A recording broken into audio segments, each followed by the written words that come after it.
Buenas tardes.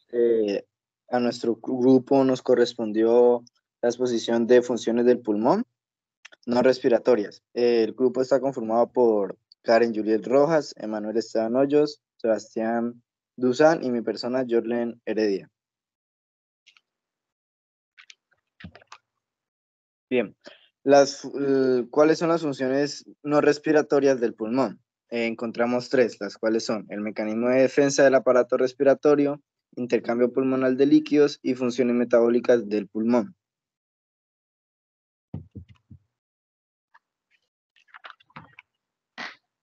Bien, los mecanismos de defensa.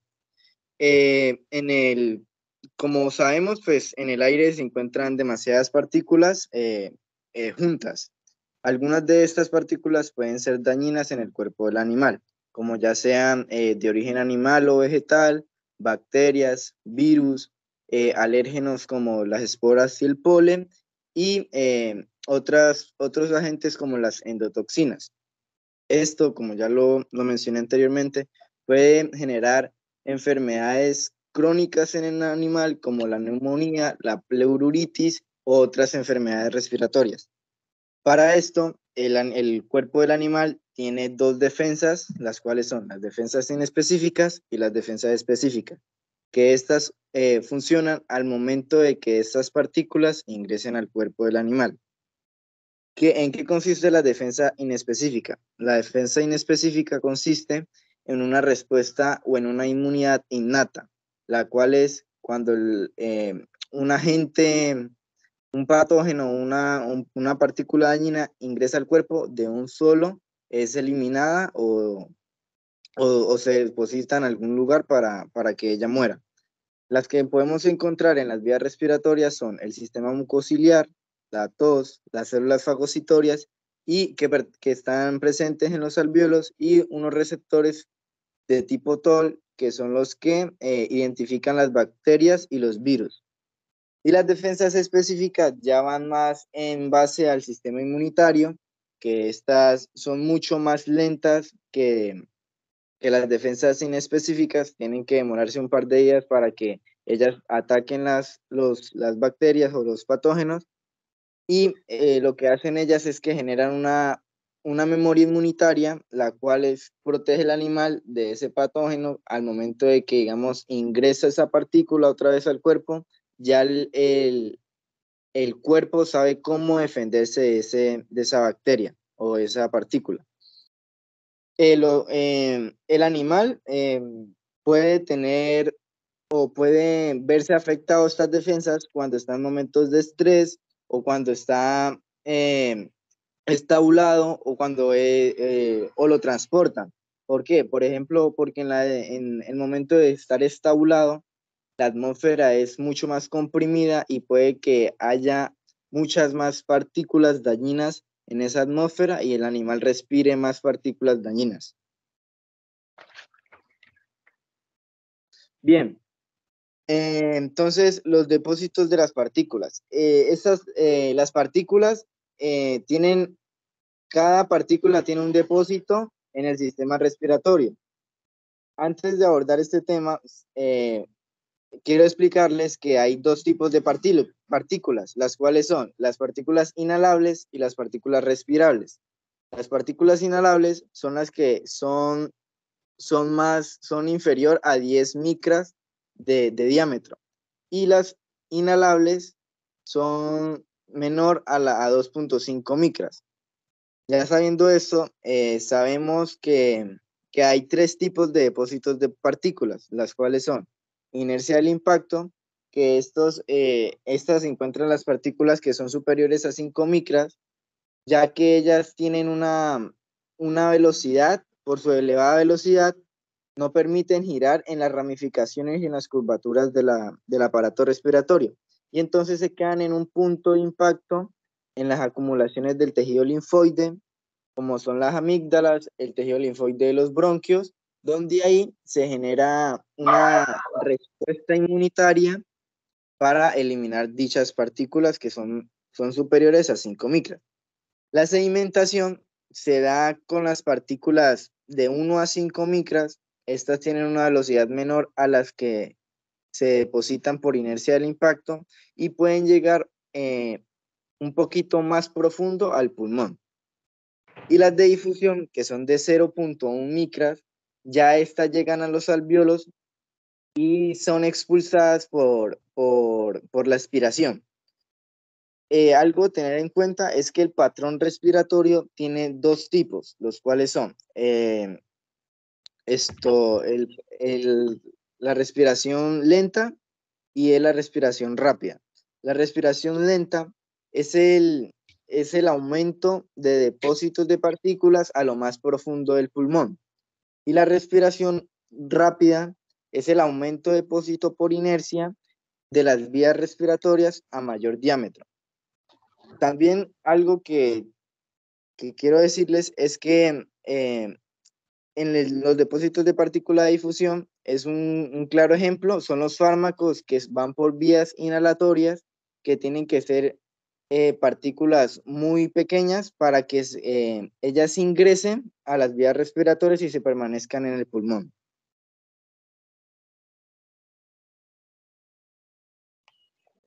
Listo. A mí me tocó ese tema que es el tracto respiratorio que está cubierto por un epitelio ciliado, recubierto por una capa de secreción mucosa. Entonces, teniendo en cuenta esto, cuando el tejido mucociliar sube hacia la laringe, se le conoce como ascensión mucociliar. Por lo tanto, ¿qué es el sistema mucociliar? Son capas de moco en forma de sol y de gel que recorren las células epiteliales. La gel, por así llamarla, es una parte, no sé si se logre mirar aquí, es esta parte que es la parte más externa, mientras que el sol es la parte más interna de la célula mucosa, del mucus. Entonces, cuando hay sol de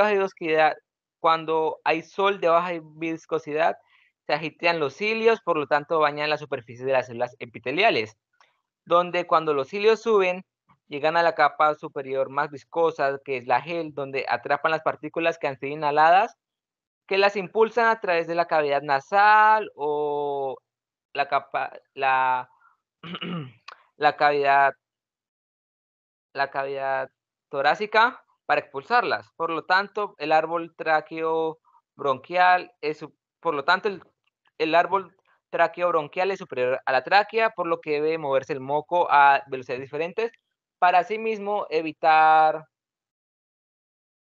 que se tapone y no se, y, o sea, que evitar que se taponen las vías.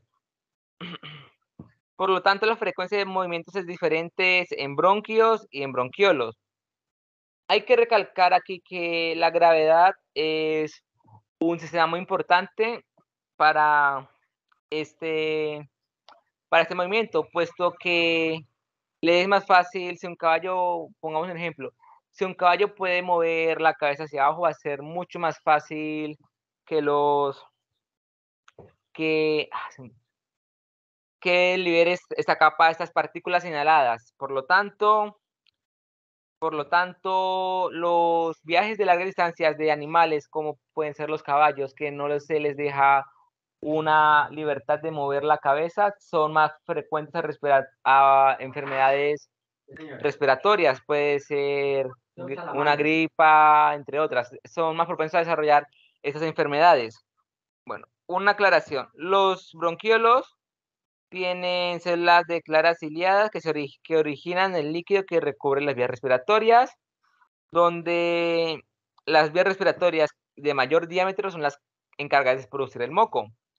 Luego, el bronquio, que son las principales células, son las glándulas bronquiales, producen mucosa y serosa, que es regulado por el sistema autónomo. Bueno, los macrófagos alveolares atrapan las partículas depositadas sobre la superficie alveolar. ¿Qué nos quiere decir esto? Que los macrófagos son, o sea, en los macrófagos, la principal célula es el fagocito en un pulmón sano, que todos estos fagocitos tienen origen en la médula ósea. Por lo tanto, al ser monocitos, cuando son monocitos cambian durante el paso de la sangre hacia el alvéolo que este proceso suele durar varios días. Bueno, hay algunas proteínas que nos ayudan en esto, como son las surfactantes alveolar, la opsocina y los lisosimas que ayudan a los macrófagos en la destrucción de partículas. También estos, estos fagocitos se han adaptado a altos niveles de oxígeno y su función con fagocitos disminuye cuando hay casos de hipoxia. En esta gráfica podemos mirar que cuando hay muchas bacterias, la cantidad de macrófagos sube o partícula. Por lo tanto, al haber muchas bacterias, se activa el sistema inmune, lidiando a los macrófagos, que son los encargados de eliminar estas células. Bueno, las citocinas y las quiminas coordinan los mecanismos de defensa en el pulmón. Entonces, cuando hay una lesión física o una infección pulmonar, se inicia un proceso antiinflamatorio que se conoce como las citoquinas y las quimoquinas. La lesión física del epitelio pulmonar o la presencia de bacterias en el pulmón provocan la liberación por parte de los macrófagos de citoquinas con el factor de necrosis tumoral, o conocido como TNF, y la interleucina 1, que es IL-1. Por lo tanto, al momento de que se detecte el sistema inmune o detecte alguna lesión en el pulmón, va a liberar estas dos moléculas que son inflamatorias para asimismo ayudar.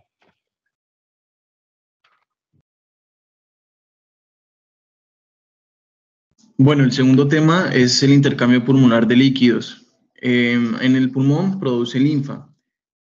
Para entrar un poco más en contexto, la linfa es un líquido que, digamos, se transporta por los vasos linfáticos. No tiene un color, es incoloro, perdón, y no tiene muchos nutrientes, pero tiene una función importante que es la de transportar otras sustancias. El pulmón produce la linfa gracias, o esto se da a que hay un movimiento neto de líquidos desde la microvascularización pulmonar hasta el intersticio pulmonar. Cabe recalcar que en el pulmón siempre hay un movimiento constante de agua y de solutos. Entonces, este va desde el lecho capilar hacia el intersticio pulmonar. Y para que haya un movimiento constante tienen que haber unas fuerzas que lo apoyen, ¿no? En este caso, estas fuerzas son las fuerzas hidrostáticas y fuerzas osmóticas. Como bien lo digo, son los responsables del movimiento de líquidos y gracias a ellos hay un movimiento de líquidos igual que en otros órganos. Alrededor del 60% de la filtración de agua tiene que ver, o bueno, se da en los capilares alveolares, un 15% desde pequeñas arterias extraalveolares y un 20% desde venas extraalveolares. Vamos a hablar de que hay un líquido que se filtra de forma continua desde los capilares, pero este no se acumula en lo que es el intersticio del tabique alveolar, sino que él tiende a moverse a dos tejidos. Estos dos tejidos son los tejidos perivascular y peribronquial. Pero ¿por qué se dirige a estos tejidos y no se queda en el tabique alveolar? Lo que sucede es que en estas dos se ubican lo que son los vasos linfáticos. Entonces, gracias a ellos van a, digamos, a redirigir el líquido que está filtrándose. Bueno, también hablamos de que la filtración de los líquidos se dan desde los capilares pulmonares y varían en función en cambios de permeabilidad vascular y con las presiones hidrostáticas y oncóticas. Bueno, ya que hay digamos, un aumento en una presión hidrostática, ¿no? Se produce durante un ejercicio. Entonces, cuando el animal está haciendo ejercicio, lo que es la presión hidrostática va a variar o va a sufrir un cambio. Entonces, estas elevadas presiones van a hacer que aumente el flujo de este líquido al intersticio pulmonar. Y por lo general, cuando hay un aumento digamos, de la filtración del líquido, va a haber el cuerpo como necesidad de tratar de eliminar esto, ¿no? En este caso, los vasos linfáticos entrarían a hacer, digamos, a hacer su trabajo y lo que harían sería eliminar todo este líquido con mucha rapidez para que no haya acumulación y el pulmón no vaya a tener ninguna dificultad. Entonces, digamos que en el caso en que el líquido vaya aumentando más por los capilares, también va a aumentar el exceso de líquido, ¿no? En este caso, cuando ya hay un exceso, se tienden a ir a lo que son los alrededores de los bronquios, y de los grandes vasos, o sea, que serían digamos, más en zonas de los tejidos peribronquial y perivascular, como bien lo mencioné anteriormente. Y digamos, una vez ya el pulmón, digamos, supera ya esta capacidad, se le rompen los puentes del tabique alveolar y, digamos, los vasos linfáticos van a superar su capacidad de filtración. Entonces, esto nos daría como tal una enfermedad que sería la del edema pulmonar, lo que la gente conoce como agua en los pulmones.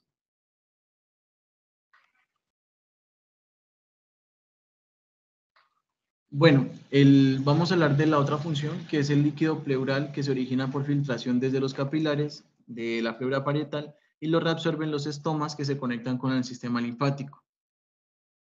Bueno, en primer lugar, es que el espacio pleural contiene una pequeña cantidad de líquido que se renueva aproximadamente cada hora. Como bien lo decía, hay un movimiento constante de líquido. Y la absorción continua de este líquido pleural se da gracias a que el sistema linfático ayuda a mantener las superficies viscerales y parietales en estrecha oposición. Hay una fuerza que favorece esta filtración que se llama la fuerza de Starling. Favorece la filtración del líquido al espacio pleural.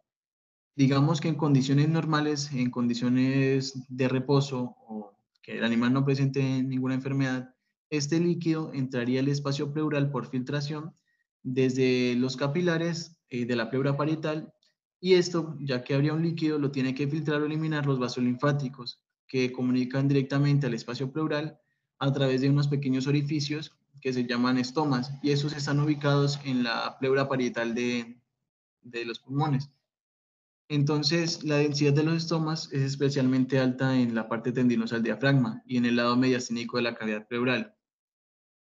El líquido que se acumula en la cavidad pleural, cuando las presiones capilares aumentan, o digamos cuando la permeabilidad vascular se incrementa por inflamación de la pleura, que en este caso sería la pleuritis que se mencionó anteriormente, entonces nos daría como tal a que la fibrina, que es una proteína, que tiene, digamos, una forma como de hilo, que es la que está en la imagen superior, se acumularía como tal en el espacio pleural y haría lo que los vasos linfáticos puedan obstruirse, puedan taponarse. Entonces, la filtración o el drenaje del pulmón que utiliza para filtrar esos líquidos se vería afectada, se vería como deteriorada, ¿no? Y gracias a esto, a que haya un taponamiento, se acumularían grandes cantidades de líquidos, que sería entre los pulmones y la pared torácica, haría que se impidiera una ventilación correcta, entonces nos daría más enfermedades. Bien, ahora funciones metabólicas del pulmón.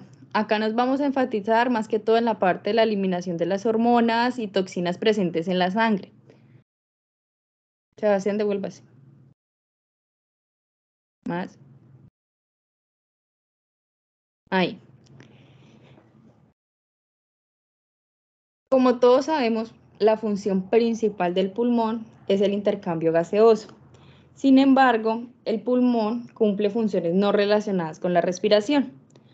Lo que son los capilares pulmonares y lo que es la aurícula izquierda son capaces de contener lo que son 600 mililitros de sangre, por lo cual pueden ayudar a conservar lo que es el gasto cardíaco por algún otro lapso de tiempo. ¿Qué quiere decir esto? Que los pulmones actúan como un depósito de sangre para lo que es el ventrículo izquierdo del corazón. Lo que son los pulmones y el corazón son los únicos órganos que reciben lo que es la totalidad del gasto cardíaco, que más o menos tiene un porcentaje muy alto de un 50% del endotelio total, lo que es del organismo que se encuentra presente en los pulmones. Pueden asumir funciones metabólicas de captación y almacenamiento de algunas sustancias, lo que es la síntesis de otras y la eliminación de otras sustancias. Entonces, acá en la primera diapositiva podemos observar lo que son sustancias que no van a recibir ningún cambio y otras que van a ser modificadas. Las que no reciben ningún cambio encontramos lo que es la dopamina, la histamina, la acetilcolina, adrenalina, angiotensina 2, vasopresina, prostraciclina y la prostaglandina A1 y A2. Tenemos las sustancias que van a ser modificadas, que está la bradiquinina, tenemos la angiotensina 1 que va a ser modificada a angiotensina 2 por una enzima que se denomina convertidora de la angiotensina. tenemos lo que son sustancias que van a recibir una síntesis, que está la dipalmitoifosfaditilcona, que viene siendo lo que es el surfactante, y tenemos la histamina.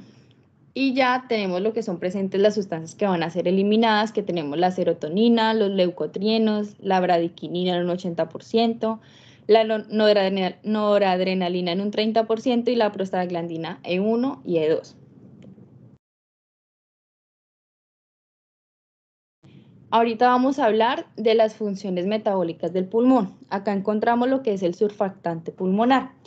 ¿Qué es el surfactante pulmonar? Viene siendo pues una sustancia sintetizada, es una de las que se sintetiza en el pulmón por los neumocitos tipo 2. En el pulmón se elabora pues un material tensioactivo, que ese material tensioactivo viene siendo lo que es el surfactante pulmonar. En la sangre fluyen lo que son ácidos grasos, también lo que es glucosa y aminoácidos, y estas sustancias lo que pasan es al neumocito tipo 2. Pasan al neumocito tipo 2 o la célula alveolar, que también se le denomina, y su función es sintetizarlos por el retículo endoplasmático rugoso. De ahí pasan lo que son a ser cuerpos laminares, de ahí son exocitados y se envían lo que es a la luz alveolar para ser eliminados. Perdón, para que estos se vuelvan cuerpos laminares, para que estos se vuelvan cuerpos laminares, perdón. Pásala. Tenemos la actividad en los pulmones, que acá sabemos que una de las sustancias que son modificadas en los pulmones viene siendo la angiotensina 1, que pasa a ser angiotensina 2, como ya les había mencionado. La angiotensina 1 viene siendo lo que es un decapéptido fisiológicamente inactivo, y la angiotensina 2 viene siendo un octapéptido, que es pues un agente opresor y estimulante de la aldosterona en la circulación pulmonar. El tiempo de la circulación por los capilares pulmonares es menor a un segundo, y aún así lo que es el 70% de la angiotensina 2 que llega a los pulmones se convierte en angiotensina 2. La angiotensina 1 se convierte en angiotensina 2.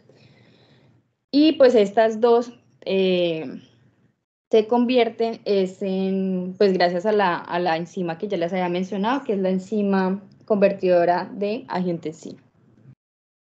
Y ya digamos un ejemplo que se puede dar por estos procesos es ¿cómo se llama? Por las toxinas que están presentes en algunas plantas, que está la especie de la crotalaria, que puede producir una hipertrofia del músculo liso de las arteriolas pulmonares y originar una hipertensión pulmonar. Y ya, muchas gracias.